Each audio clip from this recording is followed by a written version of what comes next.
ബീജദാനത്തിലൂടെ നിരവധി കുട്ടികളുടെ പിതാവായ ടെക് ബോസാണ് റഷ്യൻ കോടീശ്വരനും ടെലിഗ്രാം സിഇഒയുമായ പാവൽ ദുറോവ്.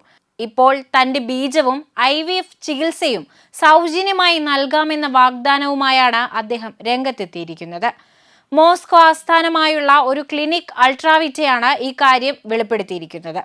എന്നാൽ അവർ ചില നിബന്ധനകളും മുന്നോട്ട് വെക്കുന്നുണ്ട്. പങ്കെടുക്കുന്നയാളുടെ പ്രായം പരമാവധി 37 കവിയാൻ പാടില്ല. കൂടാതെ അവരുടെ ആരോഗ്യാവസ്ഥ തൃപ്തികരമായിരിക്കണം. അത് ക്ലിനിക്കിന്റെ റീപ്രൊഡക്ടോളജിസ്റ്റിന്റെ മെഡിക്കൽ റിപ്പോർട്ട് അടിസ്ഥാനമാക്കി നിർണ്ണയിക്കപ്പെടുമെന്നും നിബന്ധനയിൽ പറയുന്നു. 15 വർഷം മുൻപ് ബീജം ദാനം ചെയ്യാൻ തുടങ്ങിയെന്ന് അവകാശപ്പെടുന്ന പാവൽ ദുറോവ് താൻ 100-ലധികം കുട്ടികളുടെ പിതാവാണെന്ന വെളിപ്പെടുത്തൽ വലിയ വാർത്തയായിരുന്നു. കഴിഞ്ഞ ജൂലൈയിലാണ് 12 രാജ്യങ്ങളിലായി തനിക്ക് 100-ലധികം ബയോളജിക്കൽ കുട്ടികളുണ്ടെന്ന് അദ്ദേഹം അവകാശപ്പെട്ടത്.